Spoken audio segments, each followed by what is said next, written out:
كترهون مقالة سيتو سيئة وريسيس أوروبوغتان مانتا أيان نوصر بشي إنان بوقشدي ولا لهن نوصر دويين مقالة كترهون أو جمع العلنينو waxaan rabaa inaan dhowr su-aal weydiiyo oo ku saabsan waddankan gudaha iyo dibaddaba kenya dhammaantood. marka hore barnaamijkayga arrimaha bulshada ayaa qayb ka tahay saxaafadii kalsan kusoo dhawaarta marka hore barnaamijkii dadweynaha isbar. aad baad umahadsan tahay. waxaa la yihahdaa cabdiqaadir axmed maxamed, waxaan ahay garyaqaan, waan ahaa muddo dheer kana howlgala dalkan Sweden iyo dibaddaba. waxyaaba badan aan ku takhasusay waxaa kamid ah xeerka maamulka iyo shuruucda adduunka waxaa loo yaqaan international law ama droit international af Francis lagu dhaho, maadaama aan wax kusoo bartay Faransa iyo Sweden iyo England. afka carabiga lagu yihahda qaanuun duwali. marka muddo fara badan dalkan deganaa. sidoo kale waxaan takhasus ku sameeyay ingiriiska. waxaan kasoo shaqeeyay sanadka practica maaragtay London iyo Scotland, Glasgow. waxaan kaloo kasoo shaqeeyay Dubai. waxyaabo badan ayaan dadku qabtaa halkan Sweden jooga. ay kamid tahay xeerka maamulka tusaale ahaan iyo xeerka socdaalka waxaa loo yaqaano. waan ka caawiyay dadka isku keenayo, dadka dalka baxliyo waan maaragtay ka caawiyo sidii dacwadaha maaragtay racfaanka loogu qori lahaa isla markaana ay ugu guuleysanayeen. waxaa kaloo jiro maadaama ay takhasus kula aan qabo oo ku saabsan waxa loo yaqaano international business law ama waxaa loo yaqaano international law of commerce. England waxaa loogu yaqaanaa international of commerce, laakiinse USA waxaa loogu yaqaanaa international business law wasla meesha oo ku saabsan ganacsiga dibadda, oo ku saabsan tusaale ahaan xeerka maalgashiga iyo waxaa loo yaqaano xeerka maaragtay caymiska. luqadahan ku shaqeeya ama afkaan ku shaqeeya waxaa kamid ah Faransiiska, Carabiga, Swedish iyo Ingiriiska. aada kugu mahad celinaynaa su-aalaha kugu soo diyaariyey barashada hadda dadweynaha isbartay garyaqaan cabdiqaadir axmed maxamed oo aan goobjoog idinkaga ah magaaladan Caterhon shaashadan ka muuqda.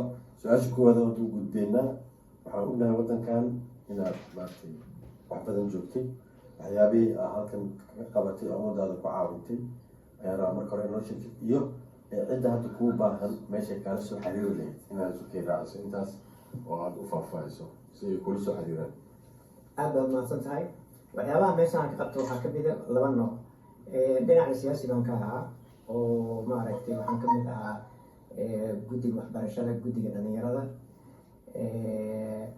iyo guddiyaal kale, isla markaana guddiga doorashada baarlamaanka madax ayaan ka noqday hadda kahor oo dowlad goboleedka Somaliland waan deganahay. sidoo kale laba jeer ayaan u sharaxnaa baarlamaanka Yurub oo waxay ahayd doorashadii 2014 baarlamaanka Yurub oo aan waayay, waan ku celiyay 2018 ugu dambeysay. waa tii siyaasadda. waxyaabaha igu qasbayna waxaa kamid ah tusaale ahaan in maaragtay wadciga waxbarashada dhalinyarada jiilka Soomaaliyeed maaragtay oo aan xasaasiyad geliyo oo ay u baahan tahay dalka inaan ka muuqano oo beri aan ka noqono ama injineero ama qaaliyiin ee wax lamid ah. sidoo kale tan ku saabsan professionkayga oo ah maaragtay inaan ahay qof maaragtay sharci yaqaana, ayadana maaragtay badi dadka waxyaabaha aan ka caawiyey aan u qabtay waxaa kamid ah sida aad hadda ii weydiisay, dad ilma laga qaadanayo dacwooday, dad maaragtay dalka baxliyiray. intaas waa xeerka maamulka. iyo maxaa la yihahdaa dad sidoo kale loo diiday jirada waxaa loo yaqaano howlgabka jiro ama howlgabka degdega ah iyo waxyaabo kaloo lamid ah. laakiin dad badan oo waxaa jiro oo aan ka caawiyey sida shirkado loo furto, ay kamid yihiin Suuriyiin, ay kamid yihiin dad kaloo Afrikaan, ay kamid yihiin dad Soomaaliyeed. waxaa jirto 6 sano ka hor 7 sano ku dhawaad markii Soomaalida laga xiray maaragtay waxaan loo yaqaan xawaaladaha, waxaan daafacay dahabshiil Kharm Express iyo car iyo Olympic.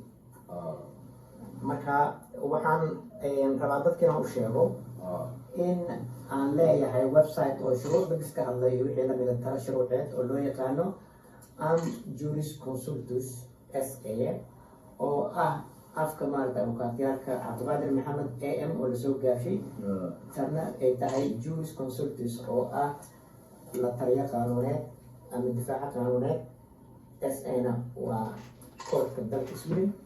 Telefonkaygana waa kan marka ayadoo af Soomaaliya waa tanaa garyaqaan Cabdiqaadir Axmed Maxamed, laakiinse waxaa jirto Facebook aan leeyahay ay ku qoran tahay garyaqaan Abdulkadir Ahmed Muhammad oo ayadoo Latina.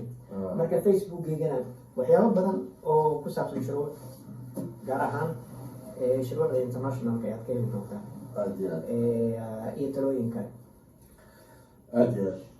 daawadayaal sida hadda uu noo sheegaya garyaqaanka Cabdiqaadir Axmed Maxamed, ciddii u baahan halkaas kala soo xiriiri kartaa. annagoo shaashadan kusii qori doono telefoonkii iyo adresskii iyo emailka dhammaanba dhinacaasa kala soo xiriiri kartaan. waa wadanka Sweden iyo Yurubta kalena waa kula soo xiriiri sababtoo dad badanaa waxaa jiro oo Yurub igala soo xiriiro maadaama oo afafka aan ku shaqeeya ay kamid tahay xataa af Talyaaniga, af Faransiiska, Ingiriiska iyo Swedishka. dad badan waxaa jira igu xiran oo Carab ah oo maadaama af Carabigana maaragtay aan ku dheerahay intaasoo afne website-kay way ku qoran yihiin ayagoo maqaala iyo wixii dadkay ka faa'iidaystaan. waxaa ka maqan bis afka Talyaaniga maadaama dad Talyaaniga oo halkan oo lagu soo xiray ay jirta xataa bukaatyaal af Talyaani ku hadla ay waayeen laakiin af Talyaani badan dad ku hadla dalka ma degano.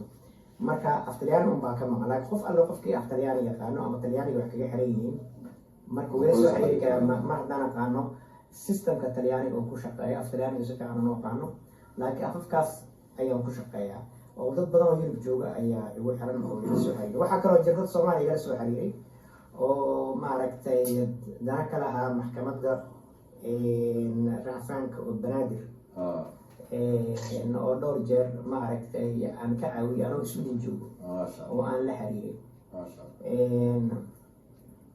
marka waxaan rabaa inaan idiin sheego in hadda dalka muddo fara badan aan kasoo maqanahay 82 ayaan waxbarasho France u soo aaday kadibna kuma laaban laakiinse hadda aan xiisaynayo in aan wax qabto dalkayga